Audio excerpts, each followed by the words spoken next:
नमोस्तु गुरुदेव। भारत स्त्री को देवी स्वरूप पूजने वाला देश है, पर वर्तमान में छद्म नारीवाद के एक आलोक में स्त्री को भोग्या मानकर बाजार की वस्तु बना दिया गया है और ये साहित्य में भी घर करते जा रहा है। लगातार स्त्री अश्लीलता की तरफ बढ़ती जा रही है साहित्य के अंदर। इससे कैसे बचा जा सकता है और साहित्यकार अपने आप को कैसे सुरक्षित रख सकता है इसमें? मैं कहता हूँ ये सब बहुत अच्छे से बच सकता है यदि सोच बदला जाए। हमारे देश में स्त्री को स्त्री के रूप में नहीं, उन्हें माँ, बहन और देवी के रूप में देखने की दृष्टि की गई। वर्तमान में स्त्री को एक भोग्या के रूप में प्रस्तुत किया जाने लगा। भले लोग कहते हैं नारी चेतना का विकास हो, नारी सुरक्षा की बात लोग करते हैं, पर ये भूल जाते हैं कि नारीत्व की सुरक्षा में ही नारी की सुरक्षा है। नारीत्व को नष्ट करके हम नारी को सुरक्षित कहाँ रख पाएंगे? हम नारी को सुरक्षित रखना चाहते हैं तो पहले नारीत्व को सुरक्षित रखें।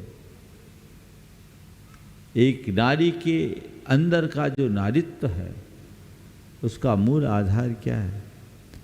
उसकी ममता, उसकी सहिष्णुता, उसकी क्षमता, उसकी क्षमाशीलता, उसकी सरलता, ये सब उसके जीवन के मूल, उसकी मर्यादा, उसकी लज्जाशीलता, ये उसके जीवन के मूलभूत तत्व थे। आज उन सब को नष्ट किया जा रहा है और नारी के विकास के नाम पर नारियां नर बनने की राह पे लग गई। नतीजा क्या हो रहा है?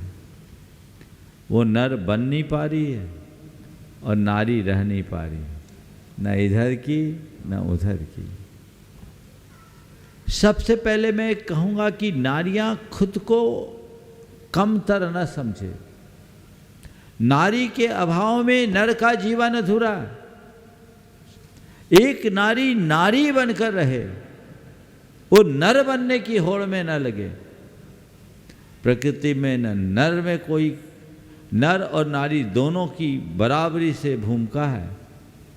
नर के अभाव में नारी और नारी के अभाव में नर, कोई भी सुरक्षित नहीं है। और ये प्रकृति तभी सुरक्षित है और व्यवस्थित है जब तक नर नारी दोनों समान रूप से व्यवस्थित है। इसलिए नारियां नारी बने, नर बनने की कोशिश न करें। लेकिन जब से उपभोक्तावादी सोच बढ़ी है तब से तो नारियों को इसी रूप में प्रस्तुत किया जाने लगा है। ये नारी जाति के लिए एक बहुत बड़ा यक्ष प्रश्न है जिस पर उन्हें विचार करना चाहिए। मुझसे एक बार एक व्यक्ति ने कहा, महाराज मुझे तब बहुत आश्चर्य हुआ जब पनामा ब्लेड के विज्ञापन में भी एक नारी आ गई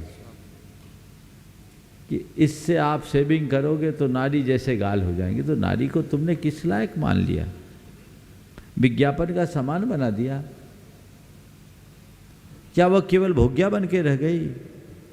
नारी माँ है, बहन है, देवी है, वह हमारे जगत की विधात्री महाशक्ति है। उसे उस रूप में देखने की कोशिश करनी। और नारी के इसी रूप को देखते हुए कहा गया, यत्र नार्यस्तु पूज्यन्ते रमन्ते तत्र देवता सोच्यन्ते ही यत्रेता विनस्तासु तत्कुलम। हमें इन उक्तियों को चरितार्थ करना चाहिए और पश्चिमी प्रभाव से समाज को बचाना चाहिए।